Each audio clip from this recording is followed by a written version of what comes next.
Hi everybody, this is Maria and Moya with another conversation. We're actually on the road right now recording, and so kind of just doing this off the cuff.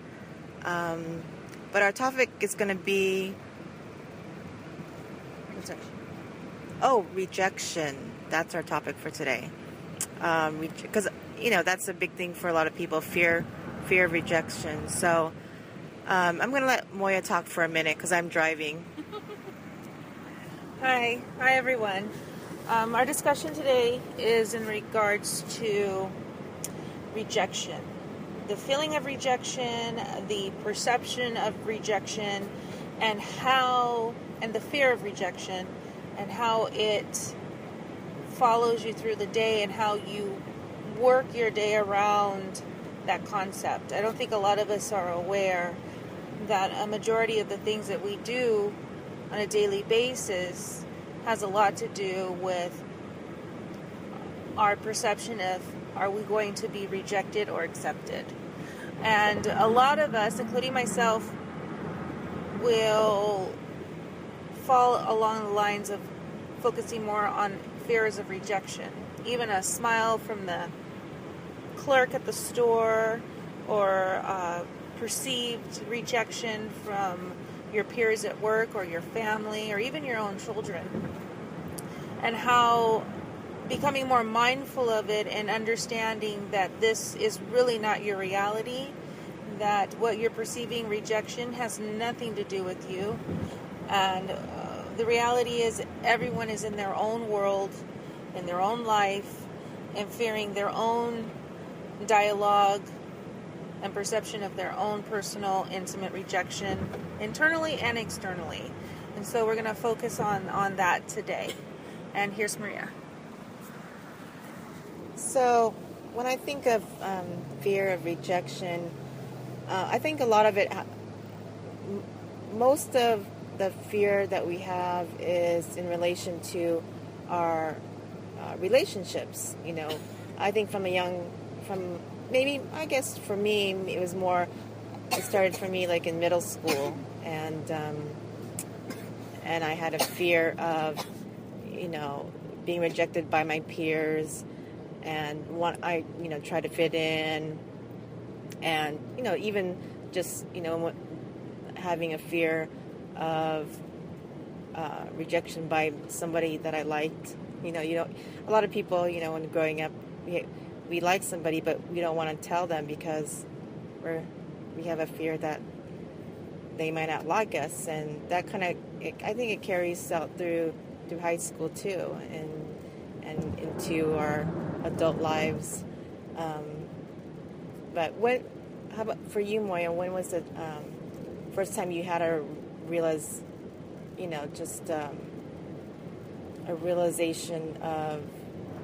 of your fear?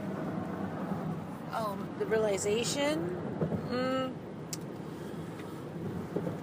Well, I had the realization of fear of rejection, I think when I was very young, 8 years old. We had gone through some financial issues my parents had, and for a period of time we didn't have a home. We were homeless. So that rocks your structure, especially in insecurity, especially at such a young age. And then I was fearful of sticking out, of standing out. I didn't feel like I belonged with my school peers because everything that I had felt secure about was gone. And I was fearful that if they found out, I would be rejected. So I think that's the first time I was mindful. I became fearful of rejection and aware of it. Becoming mindful of it, of it being not that important, I think the past couple of years, and on a correlation with what Maria was saying about liking someone in high school or grade school, I think we carry that out. A lot of us carry that out as adults. We're fearful of extending friendship, compassion, love, caring, because we're fearful that we'll be rejected and it'll hurt. And so those fears that we have, or in my case with the peers finding out that I was not I didn't have a home, there's a fear of rejection that people will not want to be around you because you're different or you have different circumstances that you're in at that moment. And so for me, 8 years old was when I became aware of it, until maybe I would say 32 years later. No, I'm sorry, 30 years later is when I became more mindful and aware that it's just an illusion. Oh yes, definitely an illusion. And I think for me, I think even now I still have that. I still have that fear, but now I'm more conscious of that fear. And even though I know, I still have that fear, I still am. I still don't. I don't want to say I don't know what to do, but I just kind of get frozen. Like for instance, I'll just give you an example that I had this book idea that I wanted to do, and so I started pitching these publishers. But as I'm doing this and I'm typing these emails away, these little voices in my head saying, "Oh, your book's not good enough. It's not a good enough idea. You have to, be, this type of writer or this, level of caliber of writer to be accepted." And so, but I can, as I'm having these thoughts, I'm realizing, this is, BS basically. This is just a voice in my head, projecting fear. And then I, came to be more, I guess, mindful of the illusion. Yes, it's a constant battle. You're mindful of it, but we've been raised with the fear of rejection to how we dress, how we talk, who we associate with, form of education. We are constantly labeling and saying who is good and who is not. Even our reality shows. Our reality shows are all about rejection, and just one person will end up with the awards and the accolades and the heavenly, wonderful things that all the world can give you is just for that one person, where hundreds of others are going to be rejected. So this is how we base our life on. So that being said, on a daily basis, I have to be aware of this thinking process of, if I behave this way, or if I show my personality, or if I'm too timid or too assertive, or if I don't communicate too well enough, or am I not doing a good enough job, am I going to be rejected? And then you also have the other side of the spectrum. If I do too much, or if I show I'm capable, then they'll make me do more and more and more work, or more and more responsibilities for something else, and then I'll be rejecting private time for me, or rejecting who I feel I should be expressing on a different level. Maybe you want to work in art, or do a radio show like we're doing right now, and that is your focus, but you're fearful you're going to reject it if you go and you outperform on, say, your job that you're doing to support yourself at this time, so you can do it. So you have to stop rejecting and just go with it, and just be brave and take a step at a time. And the funny thing is that it usually works out pretty well when you take a leap of faith and you accept your thinking process is full of thoughts of rejection and acceptance, but just push it to the side, say that's no more, there's no more importance to it. What is important is living in the moment now, and being true to who you are. Now, that being said, you will find people who won't like this, who are uncomfortable, and will walk away. But that's okay, because you don't have to carry everyone in your life to be true to who you are. Sometimes some people have to leave for other people to come in and help you create something different, or be more at peace, or express yourself in the way that you truly are supposed to be expressing yourself here on this earth. So something came to me as Moya was talking about fear and rejection. And I think maybe it kind of starts in, I was saying earlier that it starts early in age, because we always want to please our parents. They're telling us what, we're telling us what we should and shouldn't do. So that's I think that's when it kind of begins.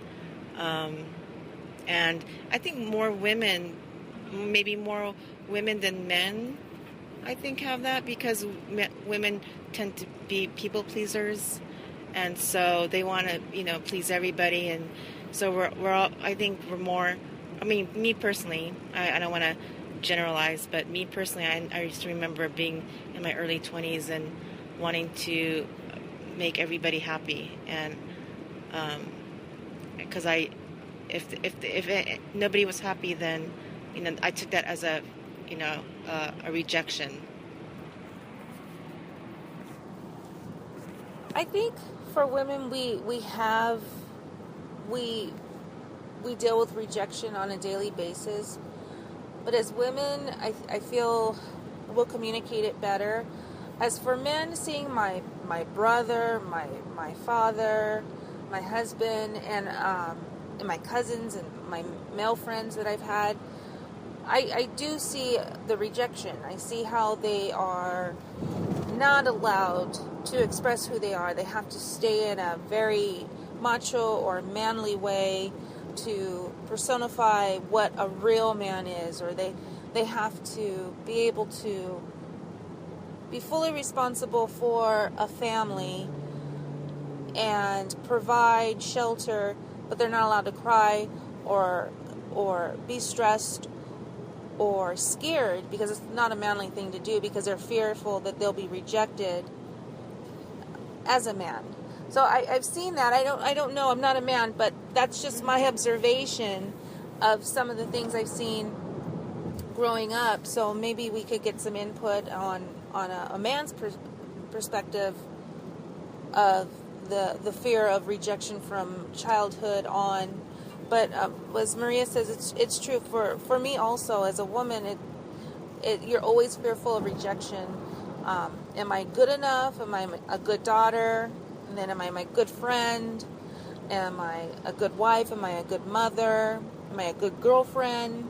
It's am I good enough? Am I good enough to keep these relationships? And that's what boils down for me, as I perceived it, me walking as a woman, being as a woman on the earth, is, am I good enough for the relationships that I have?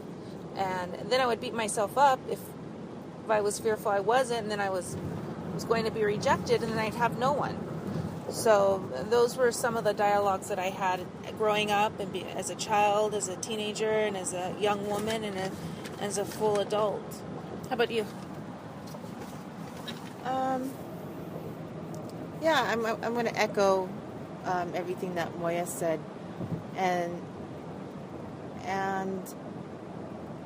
for me, I think to move forward in being more empowered and not giving in to those fears is to just, I think, stay connected with, have a really spiritual base, where you know that you are always accepted, and that you are on a journey, and you know you're always surrounded by help and resources. So no matter what you're doing, you have God, the angels on your side looking out for you, and You're not putting alone. putting people in your path to help you, regardless. So you have the relationships, but you just you can't be thinking too much. I think that's what it is, really. Bottom line is that we're thinking too much. We're not in the moment. We're not just enjoying what's happening in front of you, and you're worried too much about what the other person's thinking, versus just being there in the moment. Yeah, it's a constant dialogue that we've been taught and trained, and we perform it all the time. So enjoy things. If you like gardening, go out and garden. If you like to paint, go out and paint. If you like to have coffee by yourself or with a friend, go. Do things that you enjoy that is just solely for you and your entertainment. And don't worry about the rejection or who's thinking what or how you're perceived or how you're judged. Because 99% of the time, everyone's too busy in their own internal dialogue to even worry about you. So, that being said,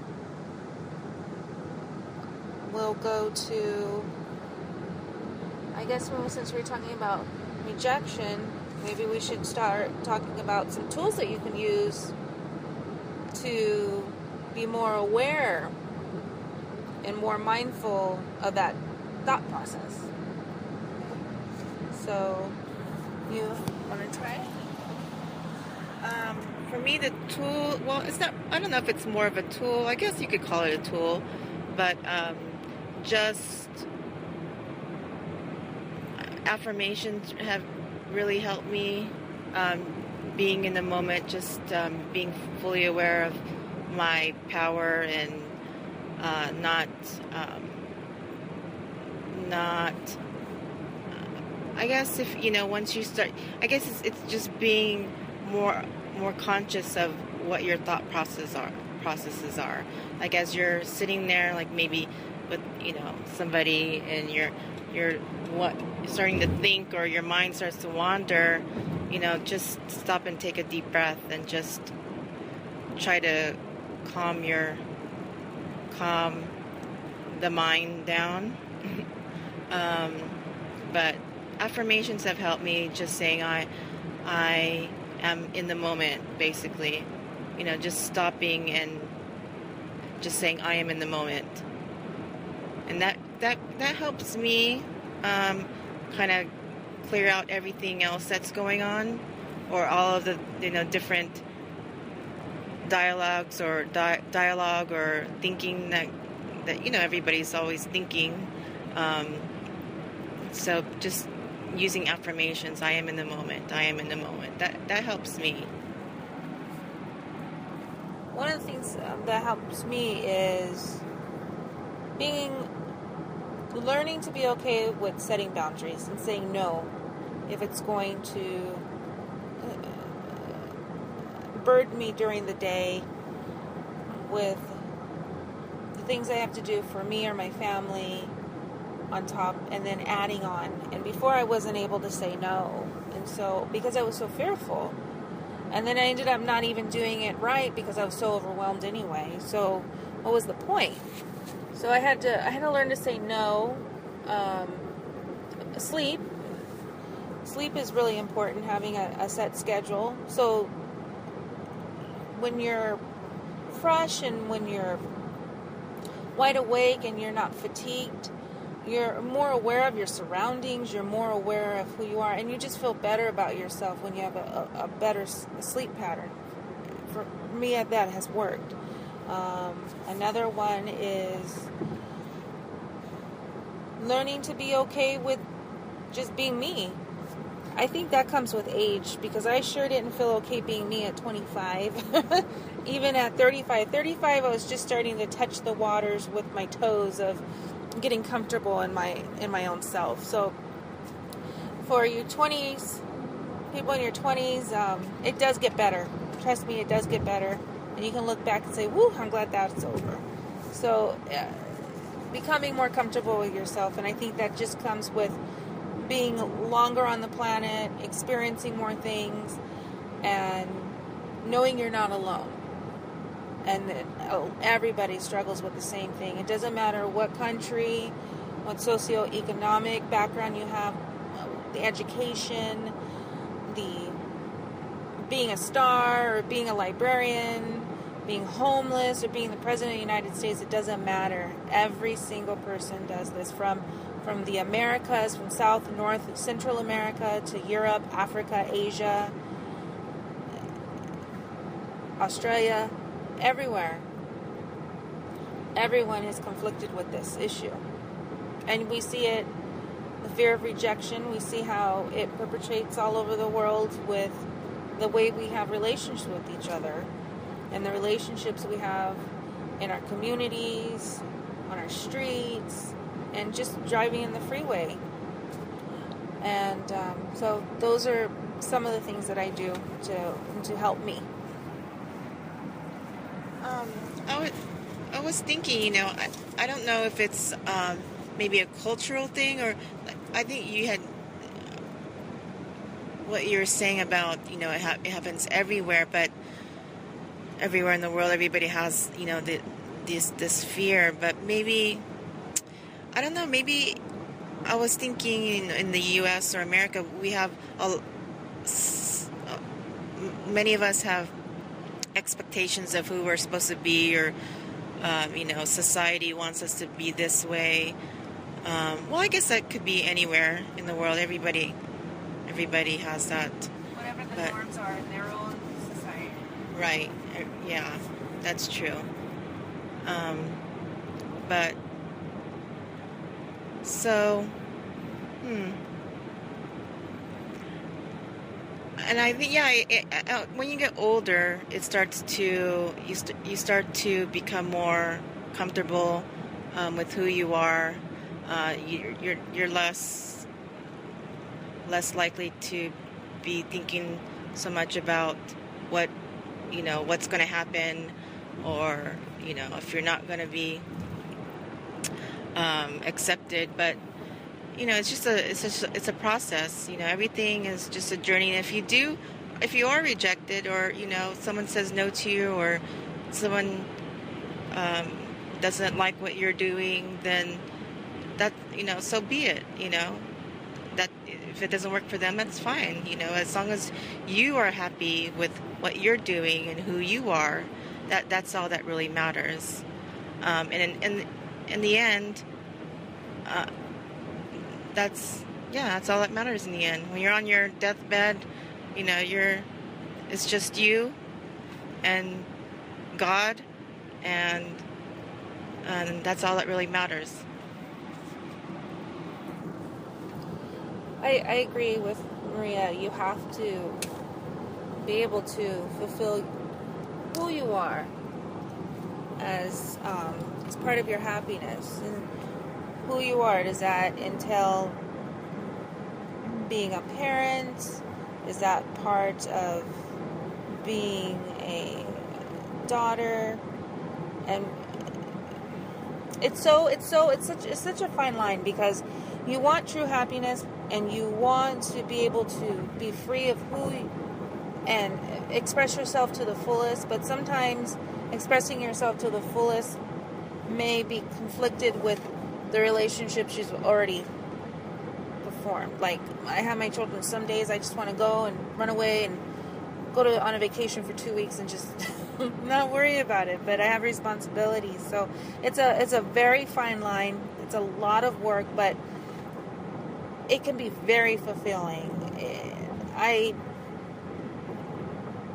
don't have peace all the time, things are going around. I'm not sitting and meditating. I work. I have the children. I have my friends. It's a constant balancing act. But the fulfillment I get when I can do a balancing act of just being aware and being okay in that moment, that may only last maybe 10 minutes out of the 24 hours, is such a wonderful recharge for my life, that it gives me the strength, and it gives me the right attitude to be in the present and just move forward. And if I fall and fumble, and I know I can get right back up. So yeah, I do agree. Happiness is the key. Finding that balance and being okay with the balance.